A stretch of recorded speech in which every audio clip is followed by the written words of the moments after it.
I cannot wait to watch you guys play. Coming to you from the My Michigan TV studios. We're going to kick you in the teeth. It's the Roar Live. We're going to bite a kneecap off. With hosts, Michigan High School Hall of Fame head coach, Tony Blankenship. Doesn't matter if you have one ass cheek and 3 toes. I will beat your ass. The outsider, Scotty William, and Corey Tiez. It's our core foundation, man. Grit.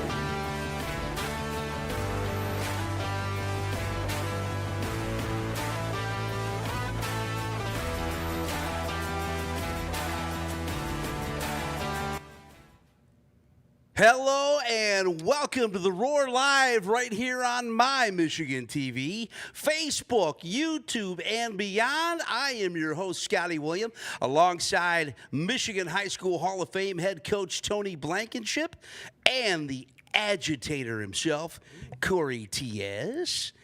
The Roar Live is your streaming choice for Detroit Lions coverage and commentary from fans like you and our panel all season long. Today, we will run down the highlights of the Detroit Lions win over the Seahawks. We'll get Tony's takeaways. Corey will answer another viewer comment towards him on his Tell It Like It Is segment. We'll talk offense and defense. Week 4 NFC North action. Who is your player of the game? And the question of the week, what NFC team in the North Division scares you the most after Week 4? Now, as you know, this show is all about you. We want your comments, but this isn't radio, baby. We want to hear and see you, so get your Zoom on and join us. It is easy. Just scan the QR code on the screen and follow the link and get ready to bring it. If you're watching the show on YouTube or Facebook, there's another way to get in on the action. Type your questions and comments in on the chat, and we'll be checking those throughout the show. Well, the Lions did some big things early in this game. David Montgomery takes a 1-yard touchdown run into the end zone. He's been doing it all year right up the middle, and that was in 12 for 93. 12 plays for 93 yards, 7 minutes, 21 seconds. The next, Metcalf would fumble to Carlton Davis. They'll return it back for 49 yards before Kenneth Walker pushes him out. The Lions would then take this Jahmyr Gibbs 3-yard rushing touchdown right up the middle. It has been what their signature all year long, right up the middle. Jake Bates for the extra point. A 30-yard touchdown. Geno Smith to Dave Metcalf. I'm sorry, not Dave Metcalf. But down on the goal, they found out he did not get the touchdown. The Lions would stuff Walker, but he answers again on the next play with a 1-yard run to make it 14-7. Jahmyr Gibbs would take this 1-yard run.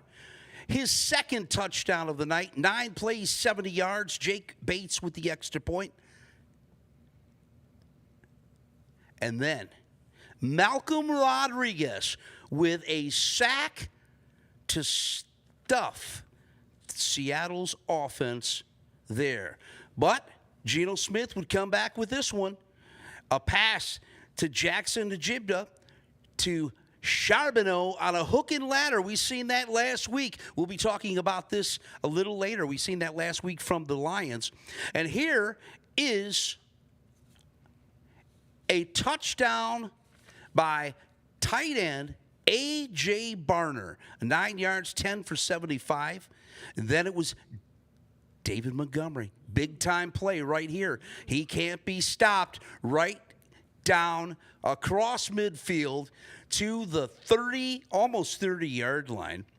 And then that would set up this next play.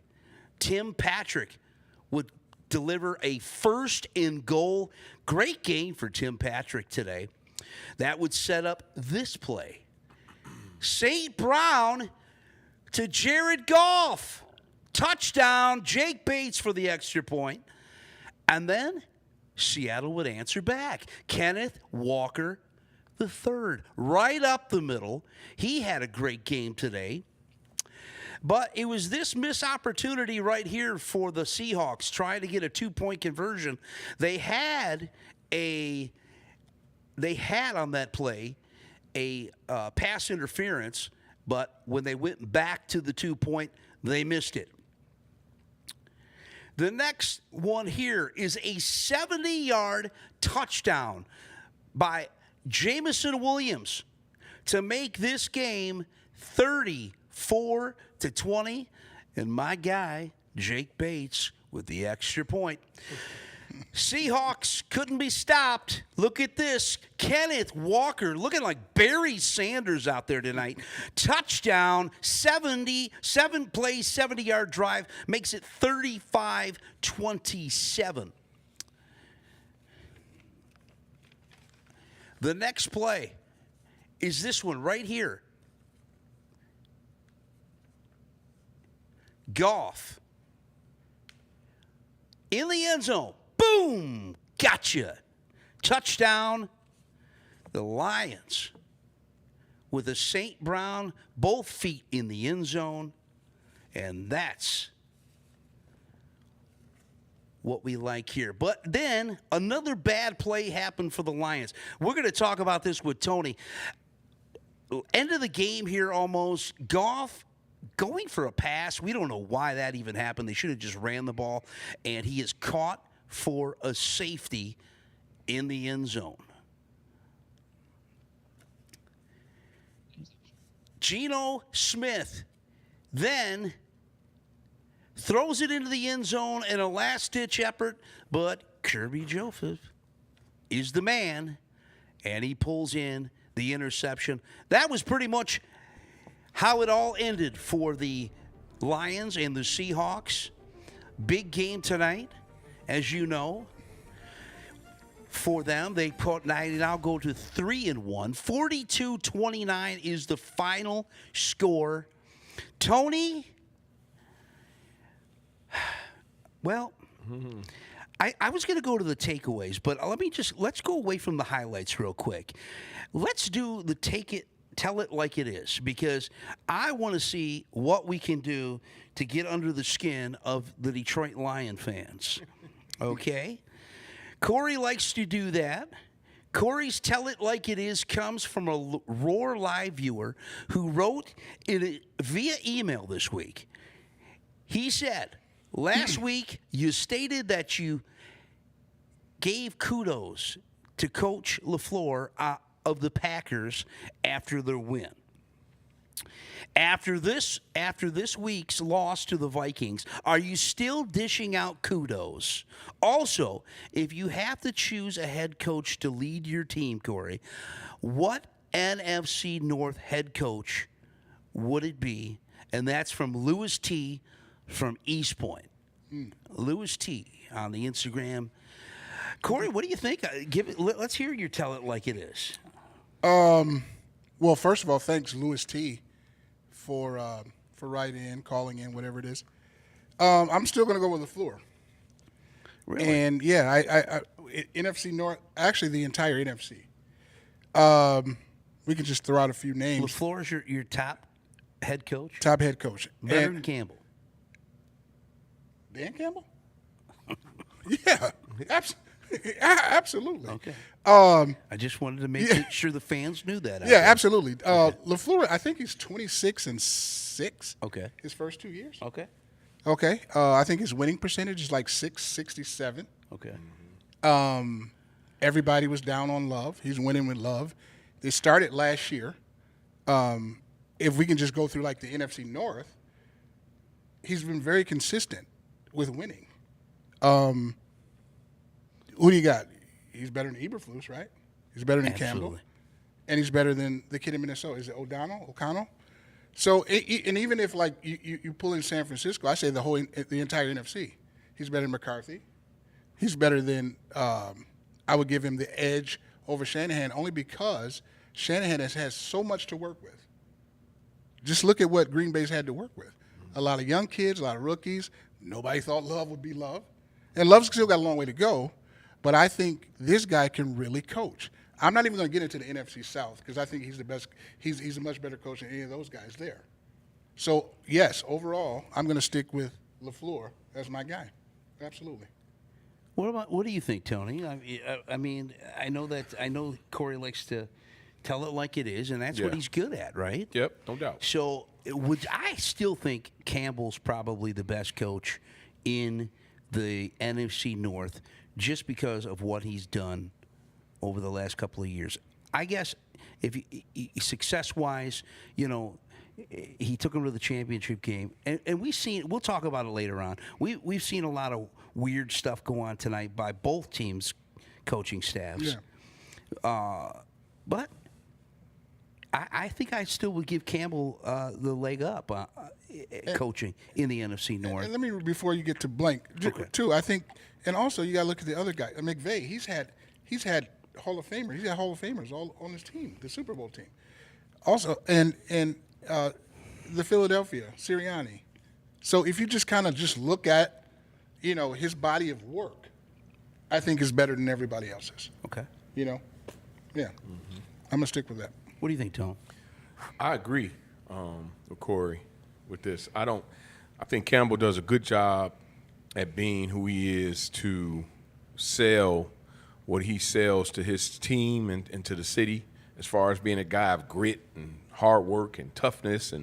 But as far as an X's and O's guy, I don't see him as an elite top head football coach. That's not what I see from him. That's not what I get from him. And as you mentioned, we'll talk about this throughout the rest of the evening. Some of the decisions that we saw proves to the point that we're both making, I believe. I think Campbell does a great job preparing his team and going out to play a style of football that's efficient and conducive to what they are, which is good. It's what you're supposed to do. I'm not taking anything away from him. He's a good football coach. But is he the best football coach? I can't say X's and O's wise. In the North. I wouldn't say he would be the best football coach in the NFC. I don't think he's neither. Is he a top 10er? Of course. Okay.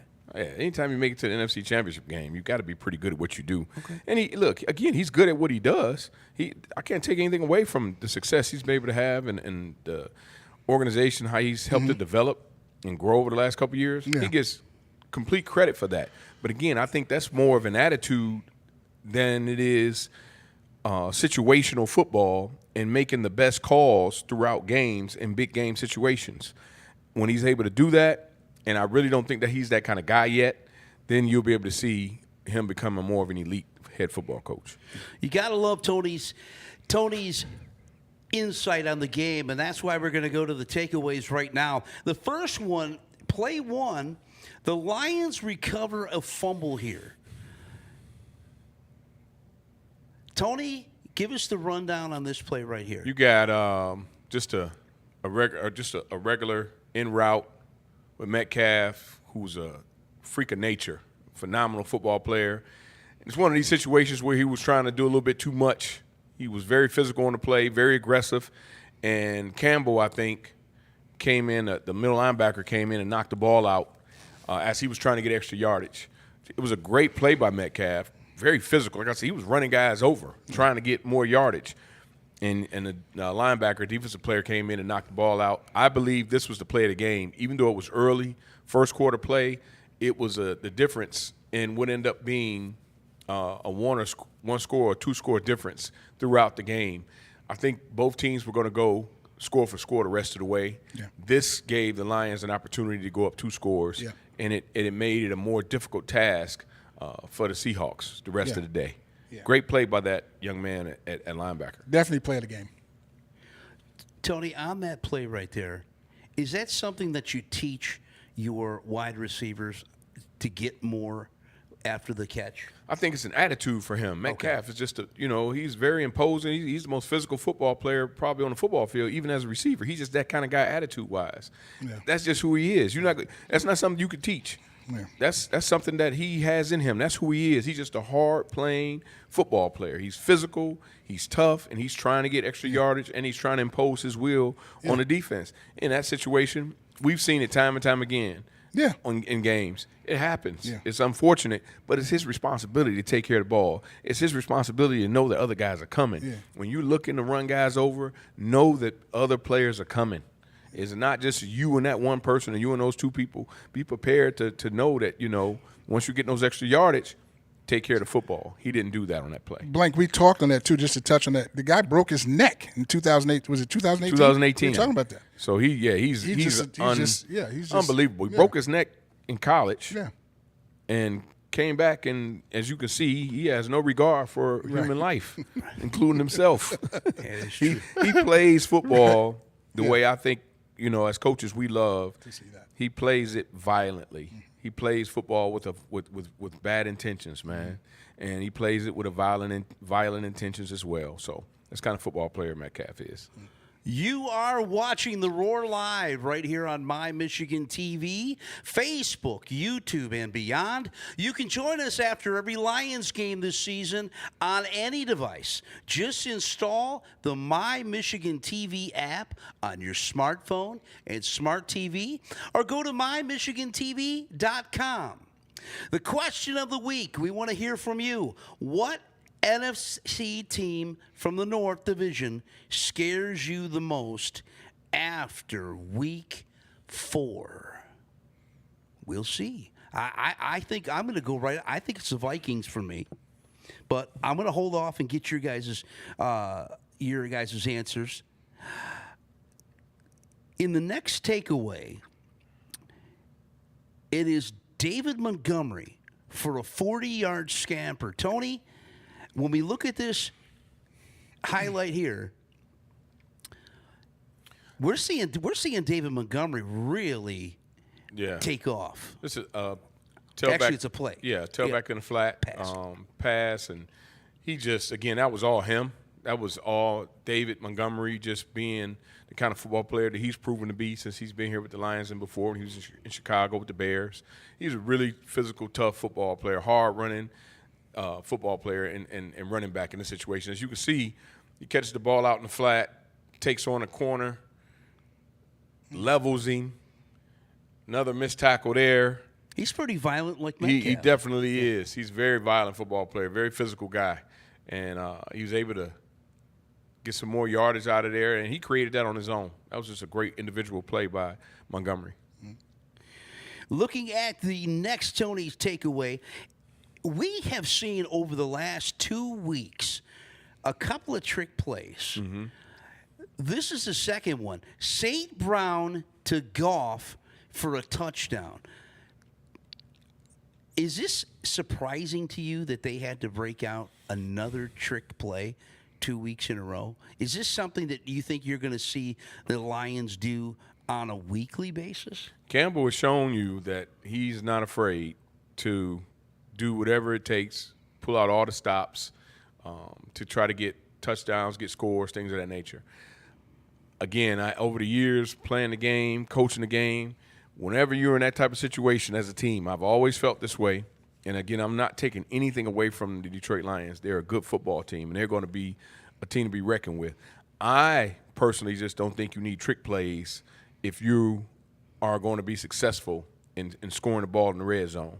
You're up a score already. I think you're showing a lot.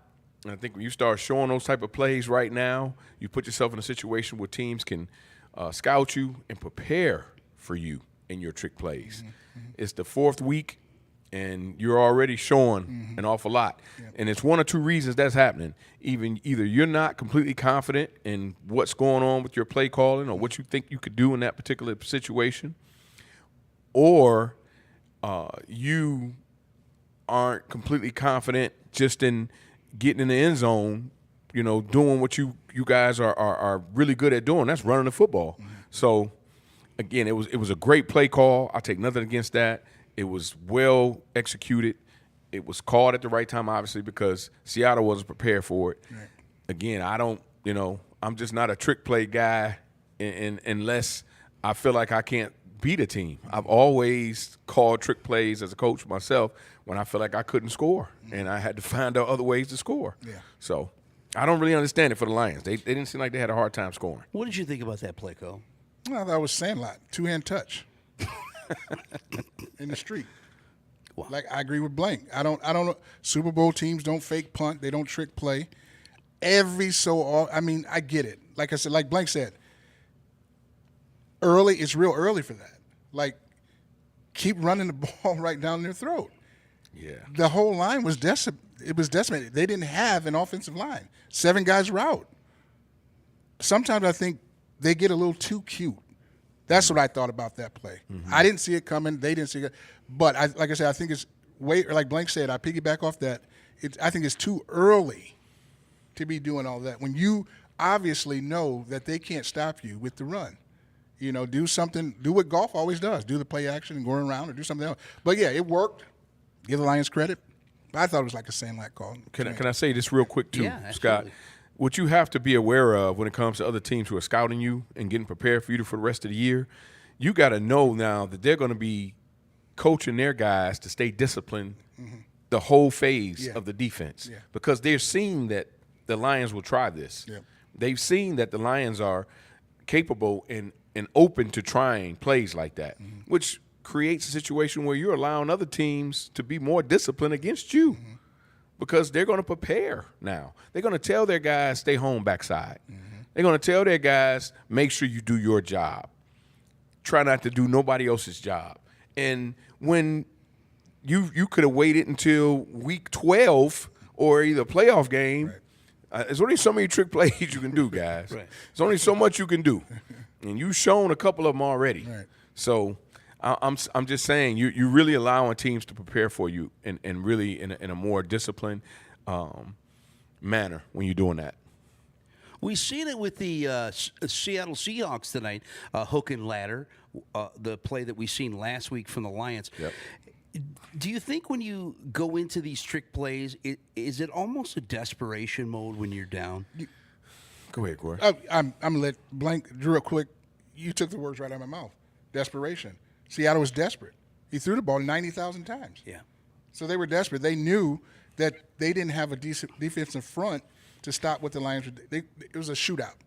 They had anything they could do to try and get, some points on the board and things like that. It was very desperate. Like, every time I looked up, Geno was dropping back.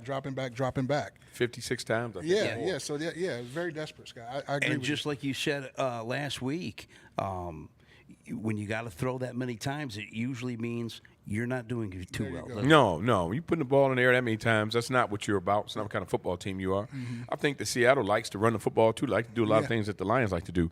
The thing that's surprising for me, again, and I hate to keep harping on this, the Lions were up a score when they did that. Yeah. And I think they were up a score when they did it last week, too. They were playing against Arizona. Yeah. I think they were up both times. Yeah. So, again, it's not that you're being conservative. You play the game the right way, and things will continue to work out for you. That's just, how I see it from my perspective.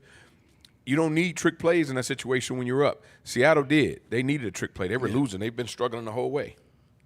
You are watching the Roar Live right here on My Michigan TV, Facebook, YouTube, and beyond. You can join us after every Lions game this season on any device. Just install the My Michigan TV app on your smartphone and smart TV, or go to mymachigantv.com. The question of the week is this: what NFC team from the North Division scares you the most after week 1? We also, if you can't get on the Zoom, it's okay. We want to hear your comments, like Johnny Thompson. He says the Lions play too much zone, and the half was ridiculous, and parts of the first half was ridiculous, and parts of the second half. What do you think about that, Tony? It can be frustrating for a fan, Lions fans, to watch those kind of yards, that much chunk yards, that many chunk plays to be allowed by the Lions defense. When, as we spoke earlier, you got to have a really good defense if you're going to advance throughout these playoffs and throughout the rest of this year and have success. I will say this: and I know we'll talk about this a little bit more before the evening is out. As far as some of the decisions that was made coaching wise, you do have to have a mind as a coaching staff to making sure your guys are in position to make the plays they're supposed to be able to make, and that onus is on the coaching staff. That's on the defensive coaching staff. That's on the head coach in that situation. So I know what Johnny is saying, and I understand where he's coming from. Frustration because there are some questionable decisions that are being made. And you constantly playing in zone. You're not even a zone team. That's not even what they do. Over 50% of the time, they play man or more. So for them to leave so many holes available for a guy like Geno, who's able to read defenses very well, and make really good throws down the field. It creates a lot of problem for your defense. You know what, Blank? I think the Lions. I think that because they're winning, that we're overlooking. I don't think the defense is that great because their record is 3-1 right now. They are 3-1. They were so poor last year defensive wise. Right now they're just it has to be better. Yeah. So the fans are this is a good defense now. We're better. I don't think they're a very good defense. Yeah, I know. Noah K writes in on the chat. He's from Washington State. Love the show. The Lions rock, and the Vikings are the scary team for me. Stephen Thomas Haynes off Facebook says, Kenneth Walker is Barry Sanders. He did look Barry Sanders to me tonight. I know that's a tall order to fill, but he really looked shifty and fast, and we were talking about it during the game. He really was impressive to me in the run game. What do you think, Co? I think he was very impressive. I didn't know the kid was that fast. I knew he was power. I knew he could hit the holes. I didn't realize he was that fast. I was asking Blank that was the kid really that fast? And we were talking about him back at Michigan State. But he definitely looked good today. He was the player of the game for them for sure. Absolutely. I didn't realize he was that fast though. Yeah. Good back. Yeah. Good back. Really good football player. Well, appreciate Steve coming in. No, too. go ahead. No. Michigan State alumni. You got to love Kenneth Walker Jr. Kenneth Walker III. I'm sorry. Yeah. And this guy we have on the phone is a Michigan State alumni. Eastvale Joey is back on again. It's not as late as it is for us, Joe, but how did you feel the Lions played today? Oh, they played great. It was a great game to watch. Defense struggled a little bit, but aside from that, I think the offense was outstanding. Goff was outstanding tonight, and it was a fun game to watch. Yeah. Joe, how did you like your guy, Kenneth Walker III? I know you're a big Lion fan, but you got to like that Michigan State guy running the football for the Seahawks tonight. I hate that he plays for someone else. He's the guy you want to have on your team. And like you were saying, I've always thought that he reminds me of Barry Sanders. I think mostly, it's hard to make comparison to Barry Sanders because he's the GOAT in my book. But he's so elusive and he avoids taking big hits and is able to make people miss him. And that's what reminds me most about Barry Sanders and Kenneth Walker III. He's an outstanding back, and he's got great quickness and power to go along with it. But he is so elusive and hard to hit and bring down. That's what reminds me of Barry the most. Joe, I got two questions for you. The first one is this. If you had to have a player of the game tonight, who would it be for you? Goff. Jared Goff was the player of the game tonight, for the Lions. He was, he's 18 for 18. I mean, you can't beat that. He was accurate. He threw it down the field. He threw short passes. He caught a freaking touchdown pass, for God's sake. He's the player of the game for the Lions tonight. And the second question to you, Mr. Eastvale Joey. Is there a team in the NFC North that scares you a little bit? The Vikings, hands down. I think that's pretty much been unanimous so far. Yeah, they look good. They definitely look good. The Packers showed this week that they're very beatable. They're going to be up and down. Depends on, what happens during the game. You know, it'll be a game that goes back and forth. The Bears look very beatable as well. I think the Lions will be in a good position if they can split against the NFC North. Joe, one last question for you. If you had a takeaway in the negative context, what do you think the Lions need to work on for after the bye week? Well, they, their defensive secondary is just, I don't know, very, very sketchy. You know, Terrion Arnold, he's a great athlete. He's very fast. He can stick with the guys, but they were saying it all night long. Joe Buck and Troy Aikman were saying it all night long. He's too handsy, and it showed. You had 3 pass interference calls, all which were legit in the second half, and they picked on Davis all night. He was complaining to the refs, but he was interfering with the receivers all night long. So you can't you can't fault the referees for those calls. I think Jack Campbell, especially in the first half, played an outstanding game. He made that big hit on Metcalf, who was one of their players of the game, along with Geno and KW3. That would be my takeaway. Yeah. Well, Joe, we always love having you on the show. Yes, you sir. are a fan favorite. Absolutely. Yes, sir. And we enjoy you staying up late with us tonight after this Monday night victory by the Detroit Lions. Yes, sir. And I know we won't hear from you next week because of the bye, but we hope to hear from you in Week 6. I'll be around, man, because you know who we're playing in Week 6, right, Corey? Absolutely. Absolutely. You think you have problems with Metcalf? Wait till 88. Wait till you guys go see 88 in AT&T. Hey, bro, I predict the Lions 42 and Dallas 10. Boom. Wow. In Dallas. Okay, yeah.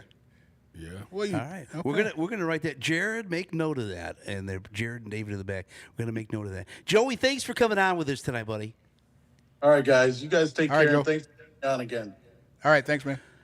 You are watching the Roar Live. We also have some more people on the Facebook chat. Tarena Washington said defense is the key to the Lions' victory tonight. Venice Daniels said, how many penalties do number 0 Arnold have through the first 4 games? I don't know what the stat is on that, but he's got to be leading the league in penalties. He is leading the league. Yep. He is in pass interference calls. Is it surprising? I know we talked about this is kind of when we gave I think the question was last week, how would you teach Terrion Arnold to get better in not having so many penalties? Is this something you said he's just making some bonehead mistakes? Is it kind of disparaging to see him keep making the same mistakes week in and week out?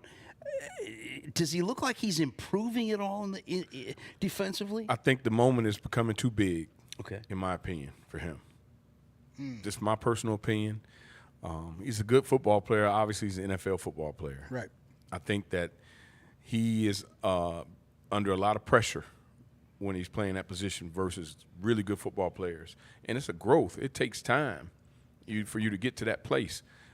Very few can come right into the league as rookies and be great at corner. Yeah. It's a much tougher development position and to play. And the one thing Corey and I talked, during the game, he's reactionary. And this is why he keeps getting caught in situations where he's holding and grabbing. He's not being proactive in his technique, in his mindset, in his preparation, and 4 guys he's playing against. Like I said last week, you got to watch film on these guys. You got to find out their tendencies. You got to find out their favorite things they like to do. You got to kind of know, what you're going to be going up against before it happens. You can't go out there and just play the game on natural ability. Yeah. And I don't want to think that he's that kind of a football player. But he came from Nick Saban. I'm sure he was coached hard. I'm sure he was coached well. Right. And that doesn't mean that he's not going to be a good football player at corner. It's just right now, I think, again, he's too reactionary. And when you become a reactionary football player and not a guy that's prepared and not ahead of the game a little bit, you're getting caught with your hands always on someone and holding and grabbing and things of that nature. Yeah, Blank, real quick. Sure. Is it a wash for this year for him? Because we're week 5 here. So this is what it's going to be. Is it too late to try to get him better this year? I mean, it's never too late, but I'm asking, is this what we're going to see? What I believe is going to happen is they're going to have to make him the nickel corner. Okay. They're going to have to move him off the island by himself, and they're going to have to move him inside. Okay. And they're going to have to let him gain confidence. Okay. The one thing that can happen, and I promise you it won't happen, they won't keep him out on that island like Okay. that the rest of the year because ultimately it's going to cost you a game. Gotcha. Ultimately it's going to put you in a situation where you're going to end up losing a game because of it. And, again, it's growth. It takes time. Okay. Nothing against that young man. He's going to get better as it goes, but that's a lot of pressure. Those moments are big. Yeah. And what I'm seeing, when I say the moment is too big, what I'm seeing is a young man that's in panic mode a lot of the times. When you're grabbing and reaching, it's because you're being beat. Okay. And you're not in position. You got to be proactive so that you are in position. Gotcha. So that you could be able to make plays coming downhill and not always chasing and looking and grabbing to try to make a play. If you're proactive, you're on top of the play. Gotcha. You're in a position already because you got an idea of where it's coming from and where it's going to be. Okay. I think that, like, to answer your question again, Corey, they're going to have to move him around. Gotcha. And have them help him in nickel packages where he's the extra defensive back. And that's probably going to be their best bet. Okay. Warren Cannon writes in on this topic of Terrion. He's going to cost the Lions a big game, which I believe that could be true. He needs to get back to the fundamentals and the basics of how to play in the NFL, not college football. Good to hear from Utah Iceman, your boy Warren Cannon Blue. Okay. Oh, my man. Okay. Appreciate you. Dave B. from Port Huron writes in, nobody scares me. We have grit. Did he say that really? He said that. Dave B. from Port Huron, Okay, nobody Dave. scares me. We have grit. Jaime from Southwest Detroit, only thing that scares me is injuries. The Lions are Super Bowl bound if healthy. People are on this look. train, and they're like David Montgomery. They're riding up the middle. They're going to go all the way to the end of the year. The games have to be played. The game. The games have to be played. A lot of them. Yeah. First quarter of the season, they just got to this particular point. When I say first quarter, I mean literally 4 games in. You got to go another 4. That'll get you to 8. You got another 4 that'll get you to 12, and then another 4 to get you to 16 and 17. Blank, that's perfect what you just said. But I'm seeing something. So we keep saying defense. Everybody's defense, defense, defense. Wouldn't that make you think that defense is not going to win a Super Bowl? Wouldn't that? Yeah. Can we just logic this down? Can we just dumb this down? Yeah. Is that a Super Bowl winning defense? Well, if you compare them to Baltimore, who's still growing and getting better, if you compare them to Kansas City, who has the best defense in the league, or one of them, if you compare them to Washington, who people are not paying a lot of attention to, who is a solid football team, Houston, another solid football team, Minnesota, best defense in the league statistically. Green Bay has a really good defense as well. Yeah. Got a lot of good defense. Chicago's defense is no slouch. You got some good defenses out here. Yeah. The thing that I am starting to see, and I know you guys are seeing this as well, defenses will never be what they used to be. They won't be any more 2000 Baltimore Ravens. Nope. You won't see those type of defenses because the game is different. Right. What they've allowed to happen now offensively and what teams are able to do offensively and how the game is such an offensive-driven league now because they want to see you scoring points. Right. It's set up that way. So you won't see those great, super amazing defenses, but Kansas City Chiefs has been really good the last few years on defense. Yeah, they have. San Francisco 49ers have been really good on defense. Detroit has to get to that place, to me, if they're going to consider themselves to be a Super Bowl favorite. Now, a playoff team, yes. A team that has a chance to make it to the NFC Championship game again, yes. To be a Super Bowl team, you need to be elite at 2 of the 3 phases of the game. Mm-hmm. Offense, defense, or special teams, you choose the 2. That'll put you in a Super Bowl. Well, guys, we have another Zoom caller, Matthew from St. Clair Shores. Matthew, how are you, my friend? Great. So was a great who win is tonight. who would be your player of the game, Matthew? For the Jared Detroit Goff. Lions. Jared Goff. Yep. And who is the team that scares you the most in the NFC North? The Minnesota Vikings. Yep. I think it's Yeah, unanimous so pretty far. pretty consistent. Well, they've shown it. Yeah. You know. Yeah. They've shown it. They've shown us right now that they are. But again, it's a long season, man. Well, yeah. Injuries are part of it. I keep telling people, war of attrition is real. Yeah. It's a gladiator sport. It's tough. And I'm gonna say I'm gonna have to take credit for that. I said this at the beginning of Oh, the the season, Dallas preseason. Cowboys. I said this at preseason. I said Minnesota Vikings. Everybody's just, look, we don't worry about Minnesota. Okay, but I'm gonna say the Lions scare me the most. Their defense. Oh, Minnesota's obvious. They're playing great. And don't just think you're gonna walk over Green Bay. The Lions' defense is scaring me. That's what scares me. Well, Matthew is still on the line. Matthew, I have a question for you. Who? I know you said Jared Goff's your player of the game. What was your favorite takeaway? I know we have Tony's takeaways. Let's have a Matthew takeaway. What is your favorite takeaway for the Detroit Lions tonight? That's going 42 points in a game. yep. Okay. Great Okay. point. That's a good After only point. scoring And 20, scoring all the Matthew. touchdowns. Yep. That's a good point. Well, Great we point. appreciate you calling in, Matthew. Thank you, Matthew. Thanks, Matt. Matthew from St. Clair Shores on the Nice. Zoom. You can get in on the Zoom too. Just scan that QR code. And we want to hear your comments. Like, let's see, I got another one here. Frank from Wyandotte. Vikes are scary. Great show. And guess what? Corey rocks. Whoa. You got a fan out there, Oh, Corey. Thank Nelly. you. At least one. Thanks. I At appreciate least it. one. 1 in 4 weeks. 1 in 4 weeks. All right, see. Jerry man. from St. Clair Shores always writes in, Dan Campbell is the best coach in the NFC. LaFleur, you got to be kidding. Get to the NFC Championship game first.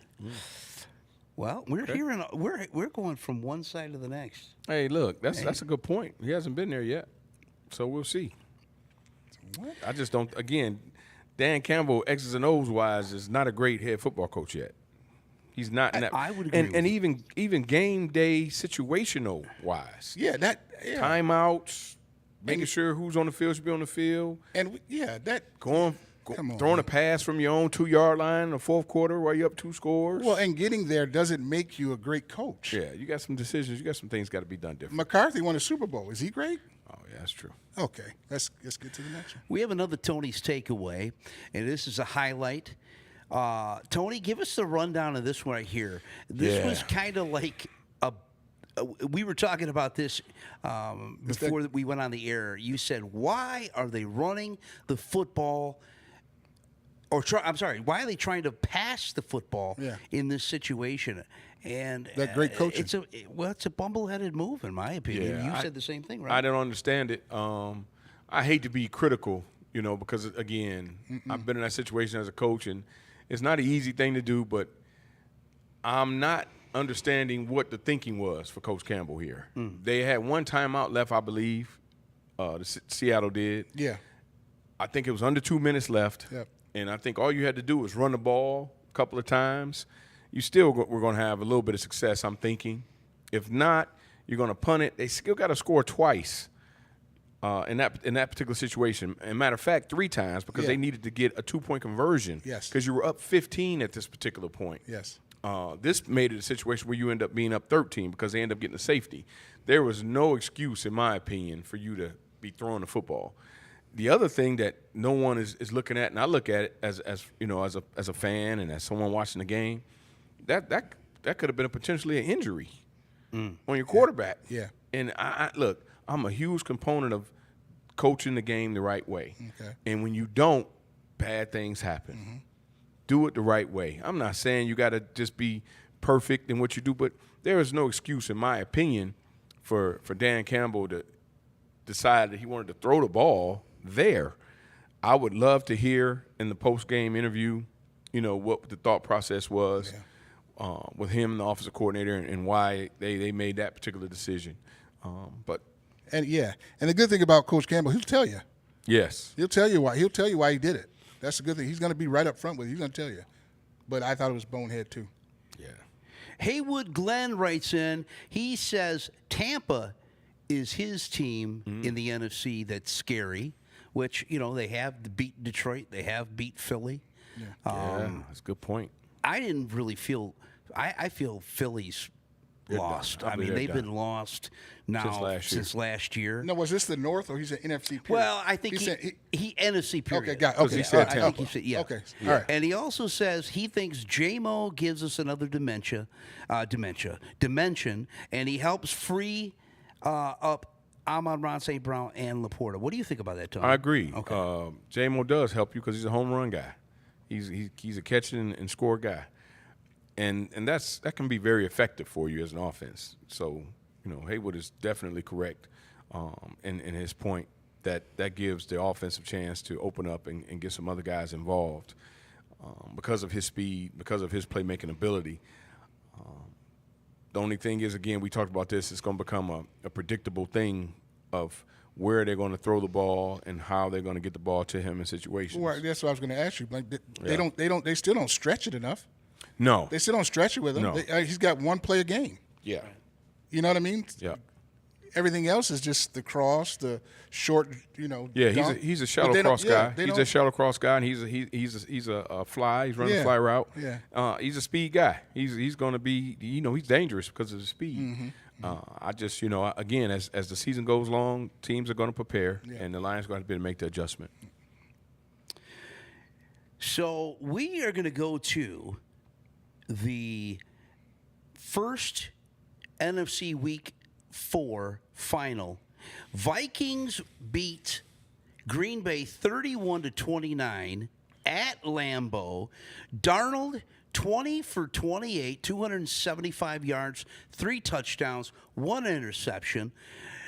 Jordan Love, back from injury, 32 of 54 for 389, 4 touchdowns, 3 interceptions. Guys, what are your takeaways of this game? The Vikings were up big in this game. And would you say that the defense just kind of fell apart for them? I mean, the Packers made it close, but like you said before, Tony, anytime you got to throw 50-plus times in a game, you're pretty much not going to be winning that football game. No, that's too much. Too many times after the football. There's no balance. When you don't have balance, then you're going to have problems.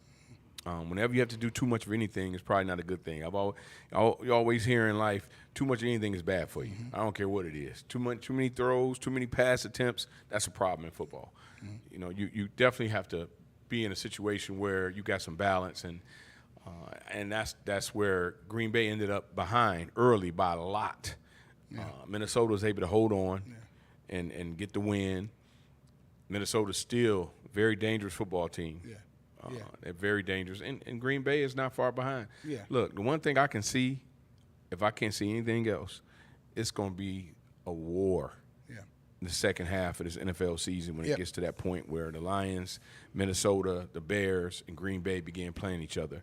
It will be something to see and enjoyable for any football fan. Speaking of the Vikings, before I get Corey's take on this game, Terrence Murray said, the Vikings scare me the most. Now, speaking on the Lions, our defensive interior linemen and our linebackers have to get better. Where is the pressure? Pressure is only coming from the edges. QBs are eluding our edge rush, and seldom has the interior defense front saved us. Our secondary can only be as good as our defensive front allows them to be, and I'm not making any excuses for the secondary. I agree with you, Terrence. What do you think, Co? I agree with Terrence. Absolutely. Hutch is going to do what he does. Like I said, I still don't think he's the elite guy, but he does enough to put the pressure, to bring some pressure. They don't get enough help. I agree with you. They don't get enough help. And now with Marcus Davenport being out for the year, they're going to have to find somebody else. Somebody else is going to have to step up. What do you think, Tone? They did a good job versus the run in certain areas because if you notice, Even the tailback, a lot of the plays that he was able to make, it was in catches, balls that he caught out the backfield. Yeah. They didn't do a bad job interior-wise versus the run, I don't believe. But Terrence is correct. It's support from both sides. So you got to have some DBs who are really playing at a high level, and they got to have some support from the guys up front to take the pressure off of them. They work cohesively together. If those guys up front, that front four is able to give you some pressure, it makes it a little bit easier for those DBs back there. If they're not giving you pressure, as Terrence mentioned, there's nothing you're going to be able to do. There's no excuses to be made. There's no DB that can cover that long. Right. I don't care how good you are. Right. You're not going to be able to do it, and that's what part of the problem was today. And Terrence's point again, great point to be made. They don't get enough pressure interior-wise to be able to cause problems for the quarterback who's sitting in the pocket. Right. We noticed how Geno was literally only 5 to 6 yards back off the line of scrimmage, and he sat up and threw consistently throughout the day. And then when he had other parts of success, because he's able to scramble and make plays, there was just not enough pressure on him throughout the game. They're going to have to be able to bring pressure to help out those DBs. They cannot be back there covering without pressure. So to Terrence's point, absolutely correct. Corey, before we go on from the Vikings-Packers game, what is your take on that? Because I know you're a LaFleur guy. Jordan Love back from injury, his first week back. How did you think they looked? Well, I think Jordan – I like Jordan. I think he's a little rusty coming back. Yes. Who wouldn't be? Yes. The Vikings were in control of the game. Jordan padded his stats late. The Vikings were complete control of this game. I saw most of it. They went out. They gave it to him. Green Bay's going to be fine. They're going to be fine because they actually have the balance. So when the Lions play Green Bay and the Vikings, you're going up against a good O-line, great receivers, and good running backs.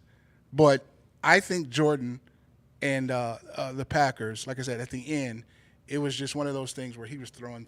They were always trying to get back in it, but it was a stat pad to me. That's what it looked like to me. The Vikings were not going to lose that game. The Vikings are a serious team, and they're well coached, and they play every phase of the game. I saw special teams running, the offensive line, Darnold, and you think Arnold's going to be handsy.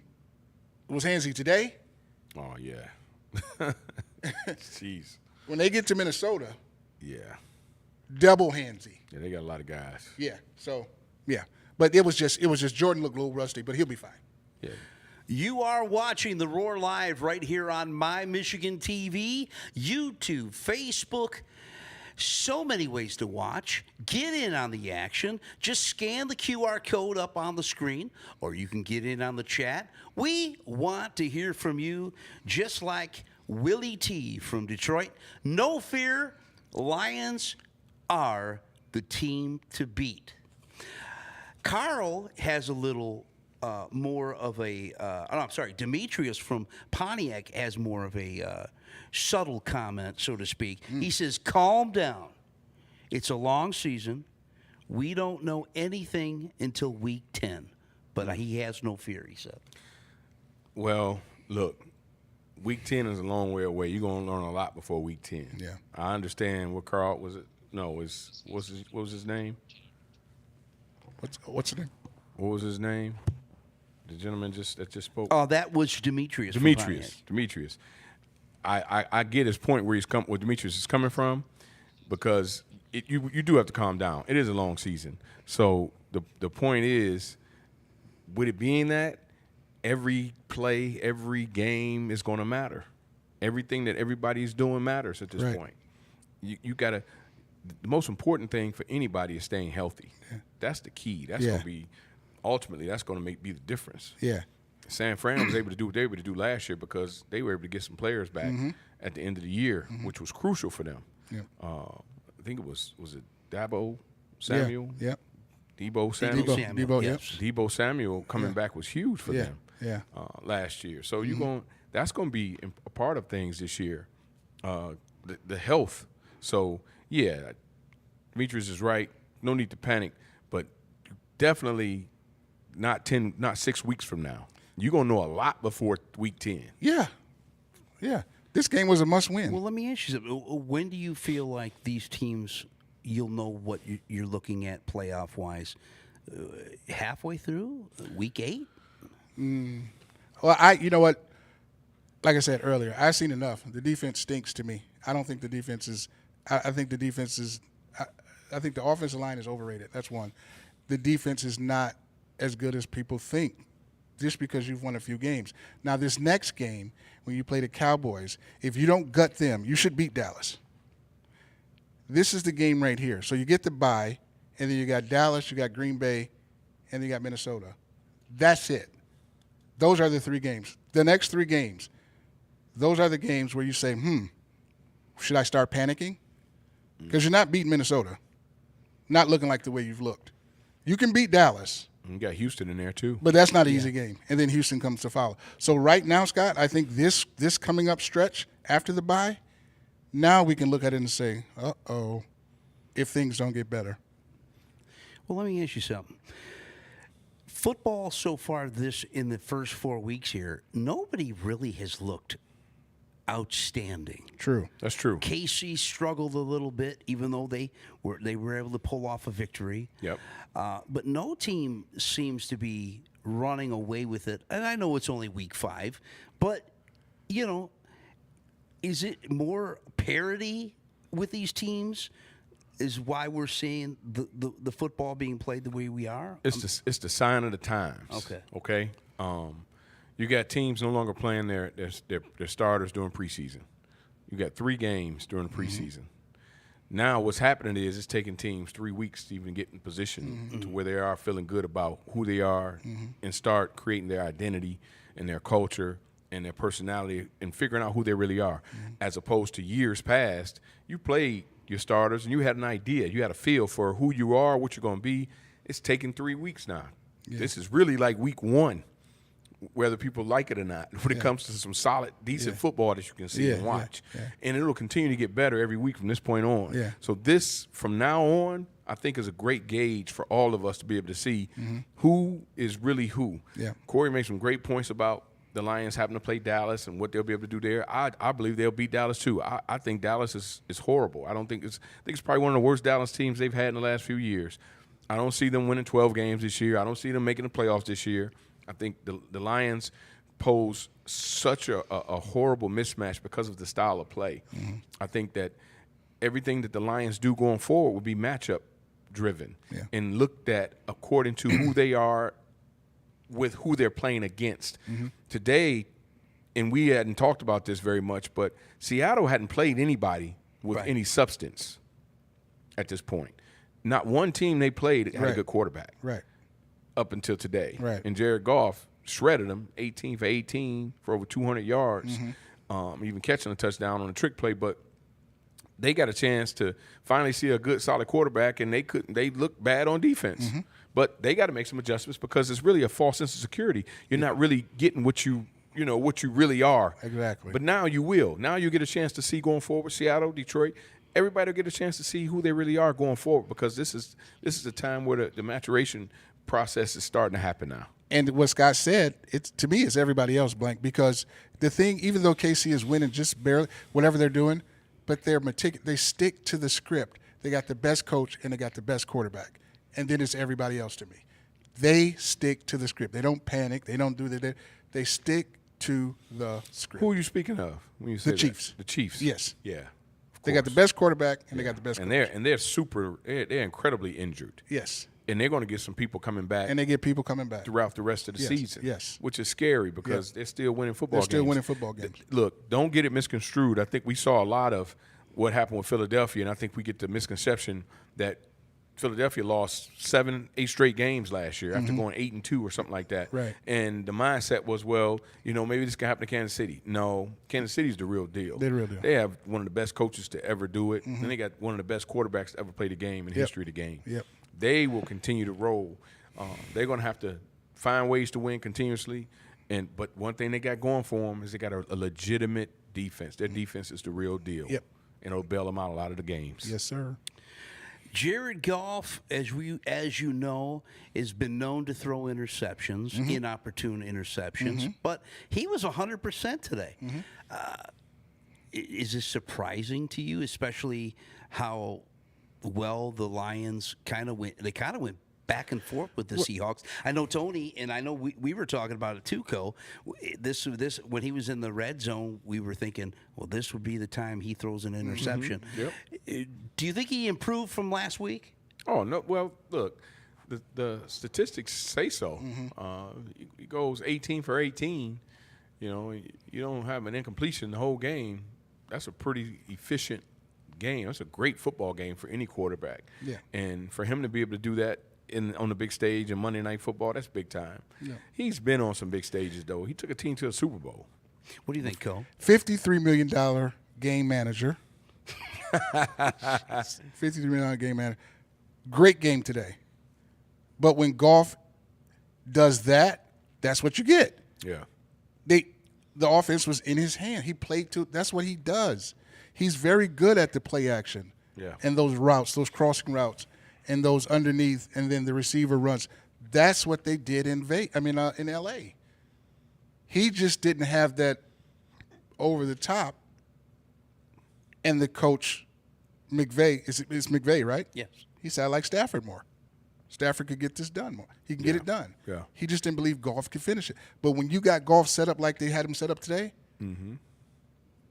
But a He's lot gonna of win games. Yeah, we talked about this too as well. Look, when you are a team that's playing against the Lions, you have to make them one-dimensional, one way or the other. If you saw what the Lions were doing the first 3 weeks and the success that teams had against them, it's because they were either not able to run the football and they had to throw it too much, or they were able to run it and they weren't able to pass it as well. right. You have to make them one-dimensional. Yeah. I've always hated as a coach to have to deal with a team where I couldn't stop one thing or the other. It makes it too difficult, Yeah. man. Yeah. It's hard to predict. It's hard to make your calls Yeah. versus a team when you don't know and that's why play action is so efficient because teams have had success running the football. And it's like you're looking at it like, well, don't you know what's coming? Exactly. How do you not stop play action when you know that's what they like to do? They love to do it. But the problem is they run it so well. Yeah. Those two backs make him successful. All the time. He had the one kid in L.A. that made him that ran. Yes. That's what he does. That's what it is. Yep. Those two backs, he threw 18 times. Yep. Last week he threw 60 times. Right. What they do? They put a 42. There you go. So it was nice and clean to run, and he can roll out and do what he does. When he does that, they're going to win football games. If you're gonna defend them, you got to make them one-dimensional. There you got to go. make him have to throw it. Yep. All the time. All the time. Yep. He's got to throw it 50 times or more, whatever, and that's a lot. But that's Yep. not going to happen every week. We know that. Right. You got to stop the run, and if you're any team in the NFL, then you should know that. And that's it. Yep. You are watching the Roar Live right here on My Michigan TV. The other game in the NFC North, the Chicago Bears over the LA Rams 24-18 at Soldier Field. Caleb Williams, 17 of 23, 157 and a touchdown. DeAndre Swift, 16 carries for 93 yards and a touchdown. He also had 7 receptions for 72 yards. Rashawn Johnson, 7 carries, 26 yards, a touchdown. I think the Bears should have won this game. The LA didn't have any of their star receivers. Yeah. Even though I didn't think Caleb looked all that great. Right. And there's rumblings in Chicago that they made the wrong choice. Well, he was more efficient than he had been. And I'll go back to my point I made earlier about the time and having those 3 weeks or so to prepare and get better every week. He did look like an NFL quarterback to me on Sunday. And this is the first time I felt like he did look like he had some comfort in what he was doing as a quarterback back there. Not great numbers, but not bad either. He was efficient for the most part. And then defensively, they gave up 18 points. And mostly because of what you just mentioned. They didn't have their receivers, and they still made it a good game. Yep. Stafford and McVay do a great job in their scheme and what they have to do. They just didn't have enough. Chicago, though, I think is a team that's going to beat some teams and going to cause some problems going the rest of the season. Yeah. And I like Williams enough to be able to do that. Yeah. Well, that comes down to the player of the game. Tony, who is your player of the game this week? I think it's hands down Jared Goff. I think that anytime you go 18 for 18 and you're able to be that efficient and be that persistent in what you're doing offensively, I think that's a great job by him. And it really, Ben Johnson did a good job in his play calling. He kept Seattle off balance, as we mentioned earlier, by not allowing them to key on anything. They were able to run the football pretty efficiently. They were able to throw it whenever they wanted to. Not a lot of big chunk plays except for the one big play to Williams, to J-Mo. Other than that, everything else was kind of, a lot of drop-offs and a lot of curls and comebacks and slants, basic things that he can throw and that he throws well. So I give him the nod for that, and I think he deserved it. Played a really good football game, and the Lions needed it, and he didn't make any major mistakes. They almost caused a problem by calling a pass coming out of that end zone, though, coaching-wise. Yeah. Warren Cannon writes in, I would like to see Jared Goff do what he's doing now on the road in a big game in bad weather. And in the words of Marco from Troya, good luck. Now, that's real. That's a legitimate point. Yeah. That's a very good point. Yes. That's a very good point. Warren made a great point there. Yeah, that is a good point. We've yet to see that. Corey, to see it, yeah. Who is your player of the game this week? Shout out to the $53 million game manager. He managed the game perfectly. He was mistake-free. That's what they need. I mean, you're not always going to get that from him, obviously. Yeah. But they played into his strengths. That's what he does. I can't harp that enough. That's what he does. Rollouts, dink dunks, cross the middle, receiver runs for 80 yards, he throws it for 8. That's what they do. That's what he does. And those backs set him up for it. That run game set him up for that. Seattle had no answer. But that's what you need to be a successful Yes. team, is to have a game plan that's successful. They game planned it for him beautifully today. And I believe if Goff can keep doing what he's doing, I mean, like Tony said, you can't throw 50 sometimes and expect to win. Nope. But if he's doing what he's supposed to do, letting the Montgomery and Gibbs, run all over the field, and then he's going to have these short passes. If that's your recipe for success, then they could go pretty far. Well, I think so. I think they can. Well, yeah, here it is. The offense can. We just said it's almost anybody's game. Anybody can go. Their offense can go to the Super Bowl and win the game. Their defense can't. That's it to me. That's just it to me. Defense wins championships. Their offense can do it. Offense wins your games. Their defense can't. They just can't. That's just my opinion. I mean, you're efficient offensively, and when you're able to be efficient, that's great. The question is, when you're not efficient, what adjustments are you making? Okay. Like weeks 1, 2, and 3, when you're only scoring 20 points. Right. If that's happening again, you got to be able to improve on that throughout the season is what I'm saying. Exactly. It's cool when it's all working. Right. It's an A through Z game plan for you as an offensive coordinator. You can't be an ABC guy.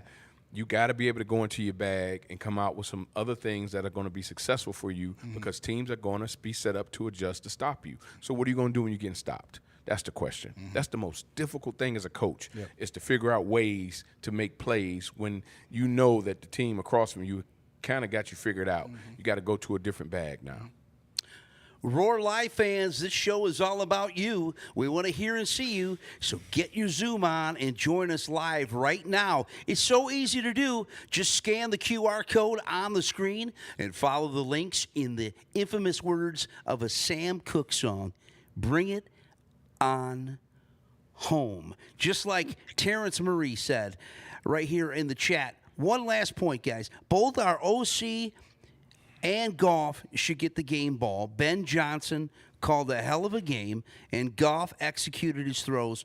Moving forward, Ben Johnson must continue to call the game based on his quarterback skill set against Tampa.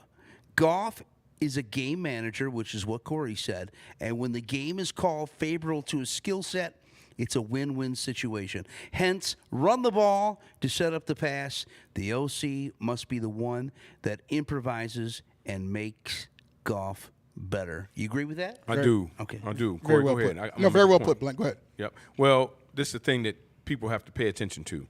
The Lions are very good on throwing the ball on first down and keeping teams on their heels and allowing that balance to take place. They're a run-first football team, but that does not mean you have to run on first down. Right. Okay? And because they're able to do what they're able to do as far as throwing the ball, play action on first down, getting golf in a rhythm, they're able to have some success. Yeah. You got to know that as an opposing football team, and the Lions still got to be prepared to do it and find other ways to make sure they're able to throw the ball on first down. Yeah. You cannot be traditional. Run first down, run second down, pass third down. You got to be able to do what they've been able to do so far and have success. The problem is this, guys. When they are not able to complete the first down plays, that's when they become a difficult it becomes more difficult for them to have success because they are not a great second and long football team. Because now teams know if you have to run, they're in position to stop it. Good point. And if you have to pass, there's no play action on second and long that's going to stop because teams know what you really have to do in that situation or what you want to do in that situation. Right. If you're second and long, you either got a straight drop back pass or you're running it. There ain't no play action. It's second and 9. Yeah. So it's their success comes from first downs. Good point. So I guarantee you if we pulled up the data and was to look at, the stats and seeing what they do on first downs, the Lions a lot of times are throwing that football. Good point. Well, my player of the game is I'm going to go away from golf because golf is the favorite here. Can I guess You go ahead. You want to guess it for me? I'm gonna go JB. It's the Jake Bates. I'm going Jake. Hey, listen, the way kicking is in the NFL today, the Lions needed consistency. They got it today. He hit all the extra points. Hey, if he didn't hit those, we could be talking about a different game here. He did look right? a little shady on one. But you know what? It's Monday night. He did what he had to do, right? That's what I think. Absolutely. Shout out to Jake. We're looking at the NFC North standings right now. The Vikings are on top. They're 4-0. The Lions are right behind them at 3-1. That's another reason why they needed a win tonight, because I would have hated to have gone 2 games behind the Vikings. Yeah. Bears 2-2. Packers 2-2. Yeah. Anything surprising there? Maybe Green Bay. I thought maybe with Jordan Love coming back that they would have won this week, but they're at 2-2. Is Chicago at 2-2 surprising to you guys? So far, I'm not surprised at anything that's up there. Okay. I think that when you see, those teams and what they were projected to be in the situation with Green Bay and Jordan Love getting hurt, that changed, their level of success that we thought they may have early in the year. He's one of the top quarterbacks in the league, and he wasn't available. So you got 2 losses. I believe one when he got hurt, and I believe he wasn't prepared, as Corey mentioned earlier, when he came back yesterday. He was very rusty. I think he threw 2 picks. I think 1 for even a touchdown in that particular game, and he hurt his team. Mm-hmm. But that's not going to be who he is the rest of the year. When it comes to Chicago, again, I don't think Chicago is going to be a major threat. I just think that they're going to be a team to be reckoned with as the season goes on. I don't know if they can be a playoff team. I don't know if they're capable of doing that. The shocker is Minnesota being 4-0. Corey did mention that he felt like Minnesota could have a solid group and have a good football team this year. I like the head coach. I really like what they have staff-wise when it comes to what they do defensively. That defensive coordinator is phenomenal, and what they like to do and scheme-wise is really impressive, and people will figure this out as the season goes along. Minnesota has one of the best coaching staffs in the NFL, and the thing that's really scary about them is they got the best football player on their team in Justin Jefferson, and that is a problem for everybody that Minnesota has to deal with the rest of the way. Sure. And they like to run the football, and again, their defense. Corey, what's the defensive coordinator? Flores, yeah. Look, it's going to be exciting to watch and see what happens. So, yeah, my breakdown is I thought Detroit would be where they are at 3-1, and I thought, that's something that we all expected at this point. Minnesota's a surprise, though. Corey, tell it like it is tonight was Matt LaFleur is the coach of the NFC. He'd rather have him on any team coaching. And, of course, I seem to agree with it.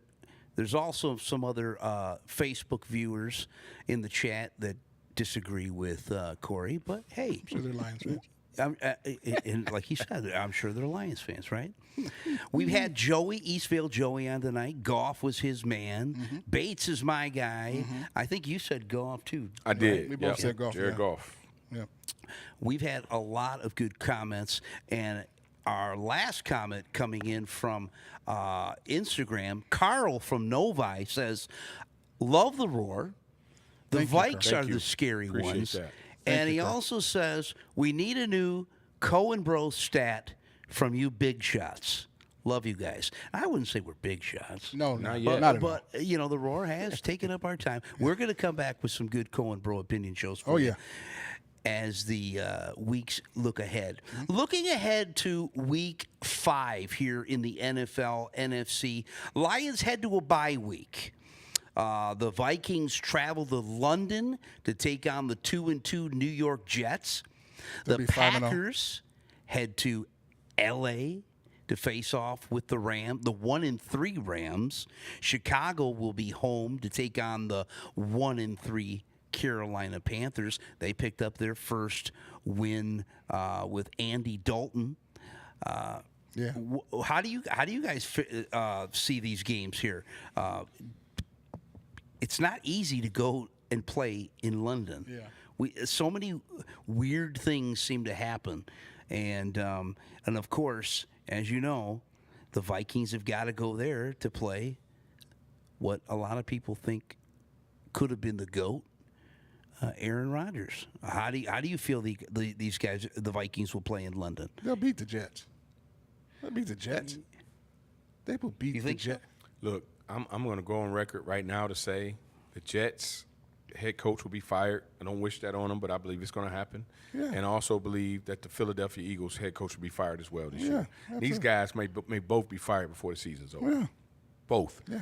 And it's just because of the lack of continuity, the lack of respect that I think the players are having for those guys is obvious. It's also showing in the play of the players.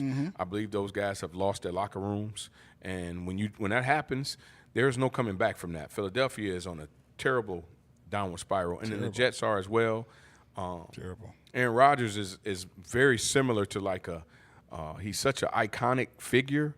He's almost like the coach. He's like a Tom Brady in the mindset of how teams are ran. That's what they think of him. And the locker room kind of favors him as opposed to the head coach. If the head coach's mindset and how he carries himself isn't strong enough to take over that locker room. Yep. And it's not. It's a tough situation to be in if you're New York Jets because it's a win or bust for them now. And you got Aaron Rodgers and the head coach disagreeing on the cadence. They had 5 penalties, and they had issues with offsides penalties. And they're saying that the head coach is saying that it's possibly because of the quarterback, and the quarterback is saying that it's make guys accountable. Look, that's not going to end well, guys. Yeah. That's not going to end well. They're going to fire that guy. Yeah, they're going. Yeah, and that goes back to my LaFleur point. He had to put up with that. He had to put up with that for years. Yeah. Rodgers trying to take over.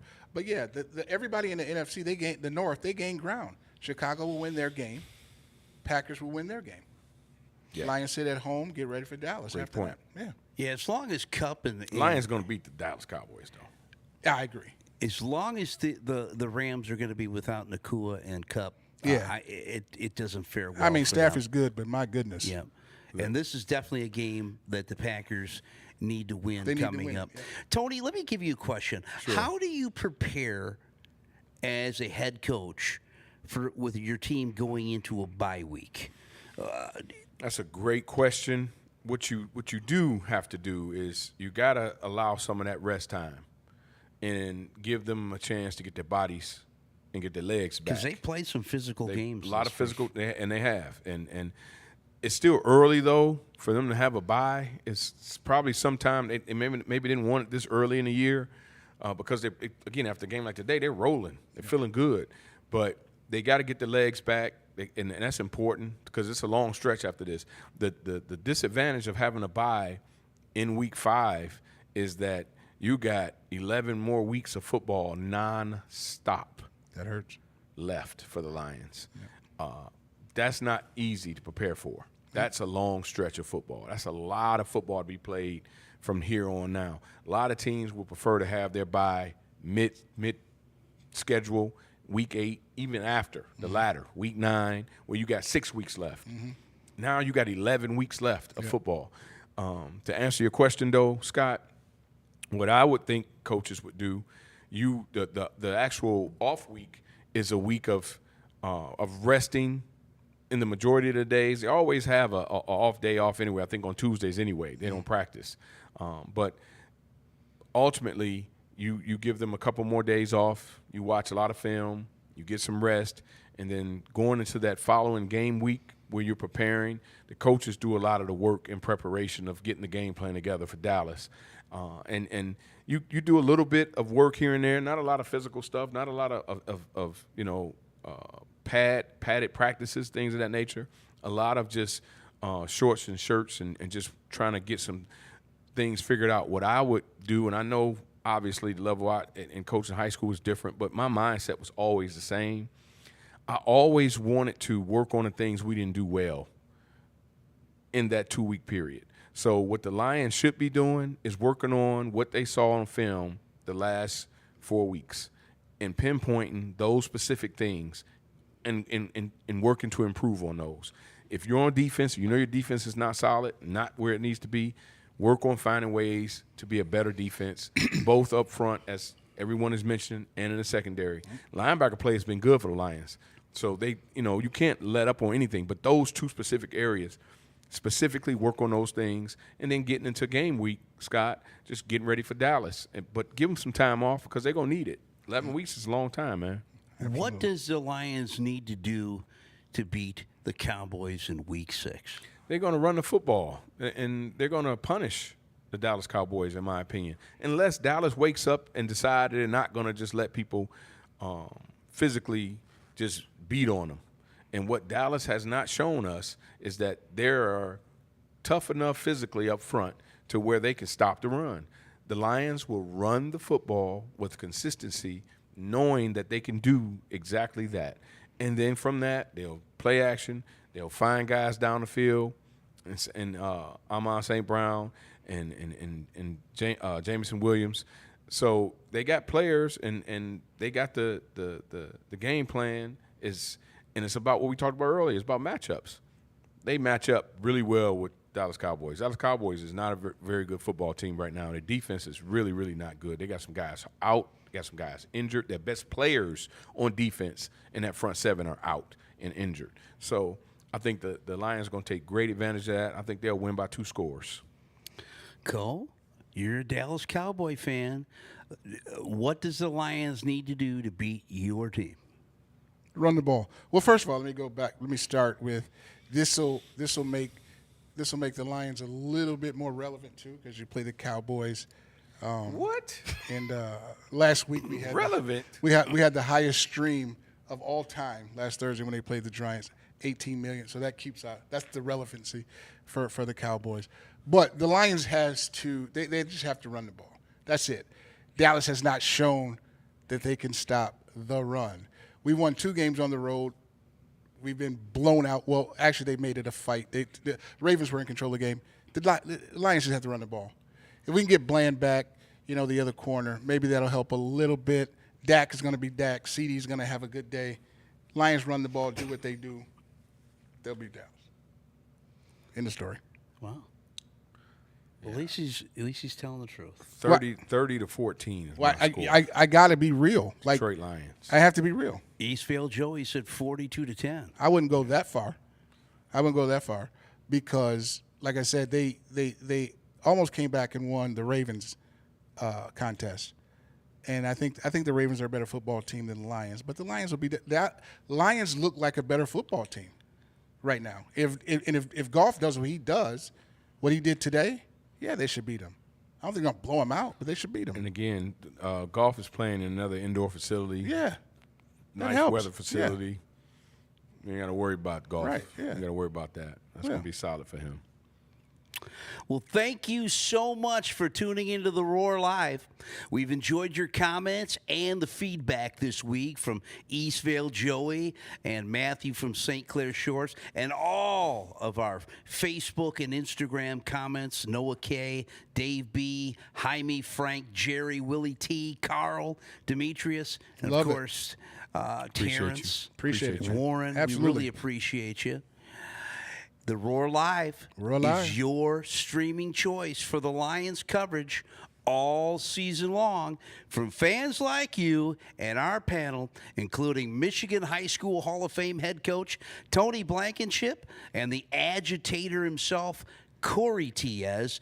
Join us live after the Week 5 bye week. We'll be back as the Lions will go into Week 6 to take on the Dallas Cowboys. Super Bowl. That's the Lions Super Bowl. Well, it could be. I think they're going to play them well. We also want you to catch. What is he talking about? It took you long enough. I'm like, hold on, am I missing something? It Super took you Bowl? long enough. How is that a Lions Super Bowl? How? And I'm not even a fan like that. Well, I So, mean, you come to AT&T, like I said, it's, and it's a circus. We've beaten you twice. It's a circus. We've beaten the Lions twice last 2 years. Listen, we have done that. You can count last year if you want to. I'm not. Well, we have to because the Lions count their last year, so we have to count it. We've beaten the Lions the last 2 years. Look, So you got to come to Jerry World, and like I said, get relevant. I'll be completely shocked if the Lions don't blow them off the field. I would be shocked, and I prefer it. Okay. Well, let me ask you something. I prefer Does it. it kind of scare you a little bit that they're coming off of a bye week, Better beat them. going into? You think they could That be a little rusty? that can make you flat. You know that can make you flat after you've been rolling for a few weeks. If you can't gut them, there's an issue. Well, you could be a little flat. The one thing is they should be getting a little bit healthier. Lions should be feeling a little bit better. Legs should be up under them. Yeah. So, they should And Dallas is coming. They'll be coming off a physical contest against the Steelers. So, yeah, and that matters. Yeah. That definitely matters. Lions should be able to take advantage of that. I agree with you. Great point, Scott. Well, listen, usually we have a reporter down at Ford Field. Dave Scott is under the weather. We want to give Dave Scott a shout-out and say, Dave, Feel get better. well soon. He has been putting in the hours and the work, and we miss you, and we'll see you in Week 6. Also, catch the Cohen Bro Opinion Show on your favorite podcasting platform. We got a lot of episodes, a lot of rewind episodes, and we're going to be back with some new episodes coming up. So, for Dave Scott, Jared Clark, David White in the Roar control room, I'm Scotty William, and we'll see you next time on the Roar Live. Take care, everybody.